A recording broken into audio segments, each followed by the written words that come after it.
Breaking news, or maybe not so breaking. The Daily Mail, UK website. This is mainstream over there, okay? Supermarkets ration salads and veggies after storms in Spain devastate crops, with shortages due to last until April of this year. And a box of 12 iceberg lettuces is even being offered on Gumtree for 50 euros. 12. Again, this isn't even the real green lettuce, the good stuff, like the romaine lettuce. Freaking iceberg lettuce is like no calories, almost no usefulness. But in any case, 12 of them, $50. Here you go. 12 of them, $50. Reason I'm doing this video, it's not financial. It's not, credit problem caused this. This is Mother Nature. Mother Nature caused this. And it has been warned about coming anyways from the Webbot reports over and over and over. Food problems, crop problems. Now, for those of you who only listen to my Webbot summaries and maybe don't go and buy the full report, I leave a lot out of the report because Cliff essentially has granted me the ability to do these summaries from his Webbot reports, but said, instead of doing like an hour report, would you mind cutting it down to 30 minutes? That's fair as hell. It's his complete works. It's his blood, sweat, tears, and money going into the report, and here I am reading it for an hour. I think I could comply with that. Graciously, he allowed me to. So that's why I kept it to 30 minutes, or plus or minus a few minutes, whatever. But I don't read everything. So there might be sections in some of these reports where it's really focused on crop problems and this and that, and it may be in the UK, it might be in the USA pop, it might be whatever. But I feel like, well, a lot of my readers may not even care about that. Even though it might be important. They want to know about silver and Bitcoin and Antarctica, and right? And I get it. Who am I to not give the people what they want? But nonetheless, I know even in the summaries from time to time, there's at least enough in there about problems with food shortages, etc., that nobody's going to be able to tell me, I didn't know. I don't know if I've ever heard anything like this. Due to storms in Spain devastating crops. Now, where have we heard about severe storms coming, dropping massive amounts of water and things? Oh, that's right, Webbot report. Atmospheric rivers. Before you even heard that term, probably in your life, Webbot, well in advance, used the term atmospheric rivers and walls of water and like a lake dumping on your head. Well in advance, and then the mainstream, well, not even necessarily mainstream, I saw it on local news sites too, about these lake-like things falling out of the sky. Just clouds so full of water. And the atmospheric rivers. And I'm here to tell you, because I always tell people, hey, if you see like a little Webbot hit or something you think, maybe you haven't heard me talk about it yet, send me a little email, go to realistnews.net, hit the contact button. I get all those emails. And FYI, for everyone, in case you're wondering, I do get one or two emails, if you know what I mean. I get some emails from time to time.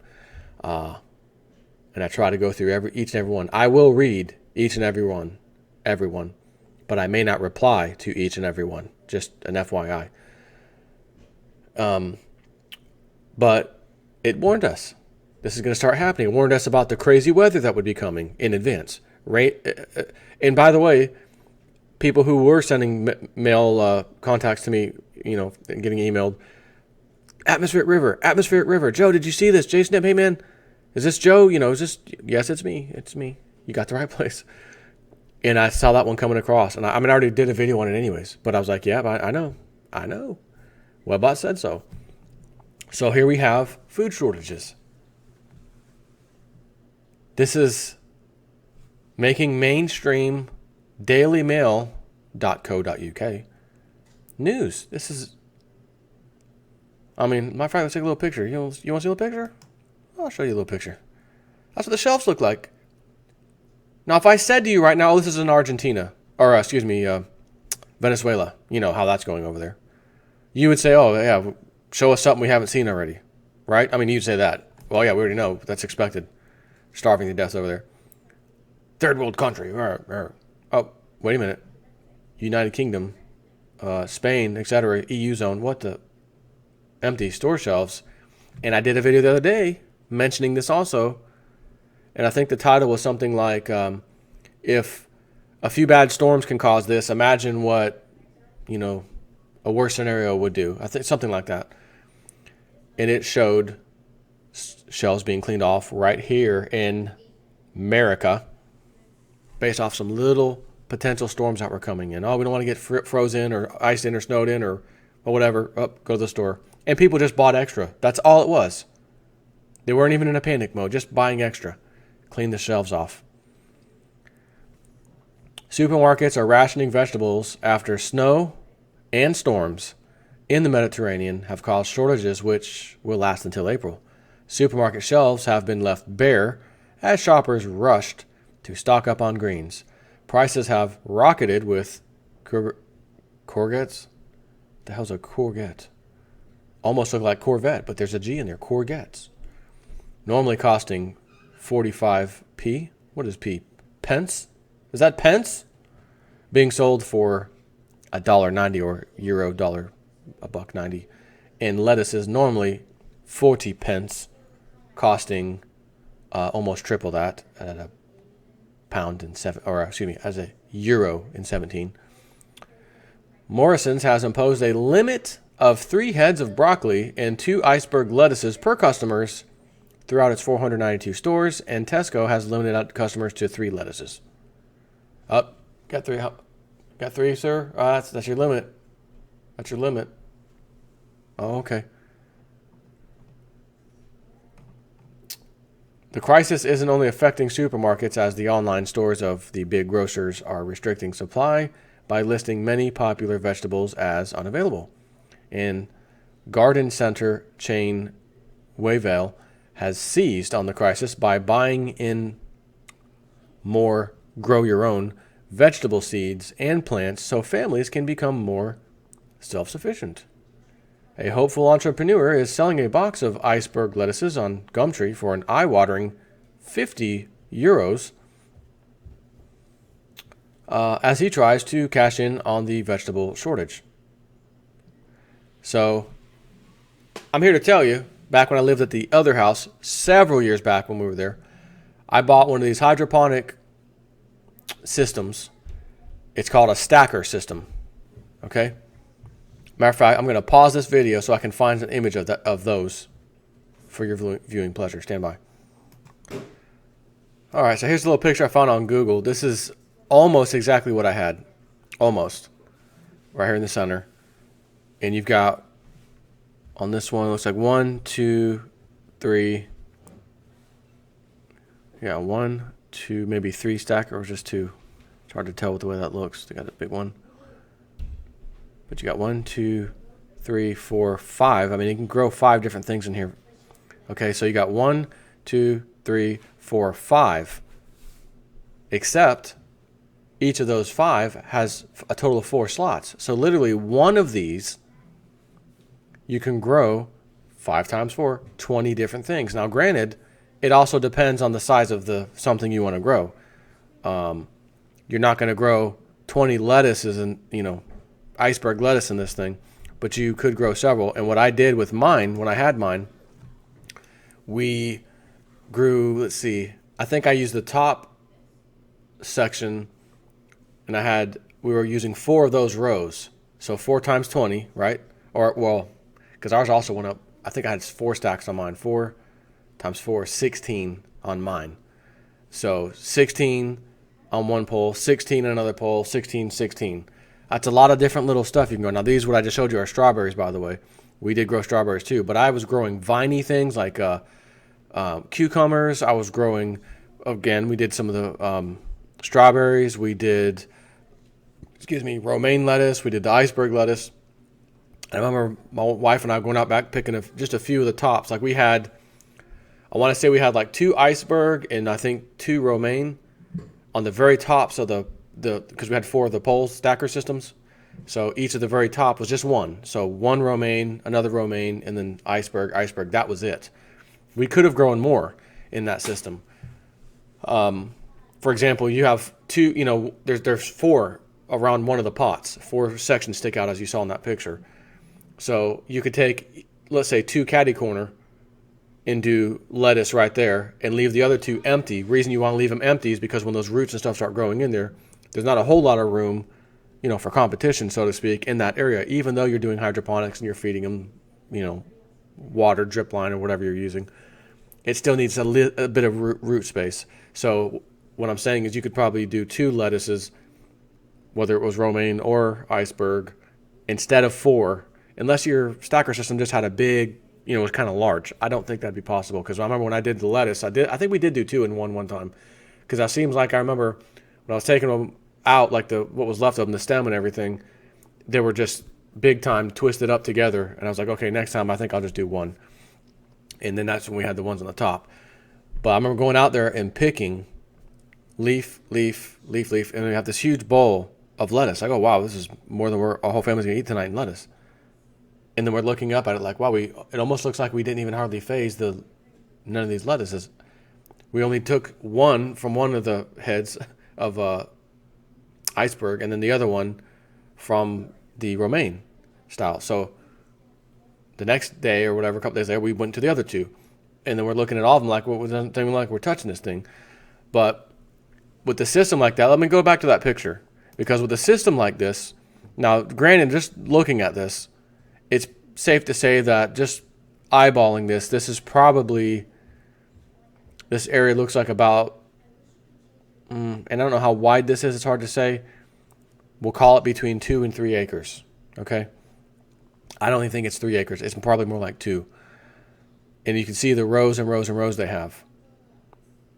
Just look at how many strawberries there are. Just think if you had forget a couple, you had 1 acre. Matter of fact, you don't even need an acre. I was doing this in my backyard. Our entire house at the time, property and all, was a quarter, almost, it was like 2.23 of an acre. So almost a quarter of an acre. We had a backyard, we had a side yard, and we had a front yard. I'm just talking about the backyard. Wasn't huge. And I had, remember I said 4. Well, I had 4, and then I had 1, 2, 3 rows of 4. So I had 4 rows, all with 4 pots on them. Right? Remember, 4 times 4 is 16. So 16, 16, 16, 16. That's one full row of 4. I had another full row of 4, another one, another one. And they were kind of just sitting there looking at me, never being used, because I realized, oh my goodness, I could grow some serious amounts of food in a space no bigger than 10 by 10. It was no bigger than 10 by 10. Okay? Not kidding you. And you have timers and stuff, and it would water all on a timer twice a day. It was great. The issue for me in Florida was when we have these 90-plus degree days, and I'm trying to grow something like most everything you'd want to eat, not including peppers. Peppers I think will do well, but everything else was like, you could see the leaves. They're just like they hadn't been watered in days. I'm like, well, I just watered them this morning and in the afternoon. I'm getting home after work, and these things are like crazy hot. So I ended up putting up some little poles around the whole 10 by 10 thing and putting this big, what they call shade cloth on top of it. It's just plastic with, cross stitch hatches or whatever that lets a bit of sunlight in, but it's really quite shady. You could stand under it in a hot day and not really worry about getting burnt. So it was doing its job. It did not matter. It still didn't matter. So I was like, what the heck, man? They got plenty of water. It's simple. It's too hot outside. You can water them as much as you want. You could put a little mister. It does not matter. When it's 90-something degrees outside in Florida in this heat, even with the shade cloth and all, it doesn't matter. And the cucumbers were coming out kind of deformed looking and small and just weird. And I'm like, yeah, it's over. Party's over, basically, right? So that's how that went. But we're going to find out, I think, in the future just how important it is to be self-sufficient. So back to the 4 things. I used to do 3, as I said, and now I do 4. The 4th one is a nice, heavy-duty, reverse osmosis water filtration system so that you get everything out of that damn water. Would you like to be one of these people in Flint, Michigan, drinking it for 2 years, not knowing huge amounts of lead's in your body now, to find out that the government knew 2 years ago and still didn't do anything about it? I'd like to be the one sitting over there, the only person in Flint, Michigan, saying, "Oh, I had reverse osmosis water system. I'm fine. Check me. Check the water here. Oh yeah, you're flawless. No issues here." Exactly. But the other three, protection, house protection, guns, ammo, or gun ammo, precious metals, got to throw them in there always. And the third one, aside from the water, food storage. Because again, would you rather get the seeds all of a sudden in emergency? Let's start growing. No, it's going to take weeks. It's going to take weeks now to grow your stuff. Do you have weeks? No, I want some freaking lettuce and salad and stuff now. Don't care how, I want it now. Well, in that case, if you had food storage, like dehydrated foods, etc., you go in your little stash. Oh, there's some broccoli, there's this, there's that. Okay, let's pull it all out, rehydrate it, cook it like we're supposed to, and have it for dinner. We've tasted some of that stuff, and we were like, wow, it actually tastes kind of good. Like, you kind of expect it to be, oh, it's been dehydrated, But surprisingly, it's really not that bad. Is it like fresh stuff? No, it's not. But it's pretty close. Like, we were surprised when we tested some of it. So I was like, okay, well, we opened the bag up one day and like, let's just see before we buy a whole bunch of this stuff. And sure enough, it was great. So I just want to share this video with you because if this becomes the norm, and WebBot is suggesting that weather problems ain't going away anytime soon, just imagine the 4 seasons we get, and we start planning towards the end of winter, and spring comes. Imagine where there's still massive snow on the ground. We got a problem. And then this place like this was snowed in and caught in rain and snow. Their lettuces are done. And then you plant thinking you can plant. Well, wait a minute. There's still snow on the ground. There's not supposed to be snow here. Hell, we're getting in this end of winter. This is weird. We've never had snow on the ground this late. Must be a one-off. I don't think it's going to be a one-off, according to the WebBot. So, to not even have to deal with stacker systems and hydroponics and all that crap, just get your food storage. Just get your food storage. Plain and simple. That way, at least, if the worst case scenario hits, you're okay. You can go a while. So that's it. That's what I want to discuss in this video. We're not talking finances or nothing else, banks or nothing. We're just talking about you preparing yourself, your family, for a just-in-case moment. I don't know why people, you're a prepper. What are you prepping? Do you have car insurance? Well, what are you prepping for? You're prepping for you getting an accident? Oh, yeah, actually, that's exactly what I'm doing. So that it's covered if I get an accident. Oh, you have life insurance? What are you, a prepper? What? Prepping for the day you die? Everybody dies. What are you prepping for? Why do you have life insurance? Why does anyone have insurance? To prepare for something just in case. But if you do it with food or water or anything, you're a prepper, man, prepper. Right. And who's going to come to your house? Who's going to come be the first one knocking on your door in an emergency? The one who laughed at you the most.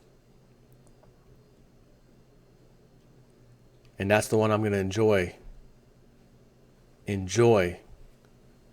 saying, remember when you laughed at me? Oh, yeah, I was just kidding. I was just messing around with you, man. It's all good fun. I didn't take it that way on Facebook. And there were some other people who listened to what I said. They've got food. I've got food. We're going to do a little bartering because I've got a few things they don't have. They've got some things that I don't have. Say, I know why you're here. Did you bring something? Do you want to barter something? Okay, here's a list of all my stuff. Well, before I show it to you, what do you have? I don't have anything, man. I was hoping maybe you could spare a box or anything. Yeah, I'd really like to, but my wife would be really upset at me if I did that. She made me get this stuff long ago. I took the heat. As you know, you made fun of me. It wouldn't be the right thing to do to give you some right now. Thanks for stopping by, though. Wish you a lot of luck. Take care. That's how that's going to go. Although I don't really know if I'd get pleasure out of telling somebody that. It wouldn't be very fun for me to say that to somebody, especially if I knew them, even if they did make fun of me. But I will be telling them, I ain't got nothing for you. Why? Because I personally warned you about this stuff. I'm not responsible for you. I didn't get all this crap to say, well, let me get extra crap so that all the people who didn't get this stuff and my family and friends, when they do come here, I'll just have extra to give them. No. Absolutely not. You get your own crap. Period. Take care.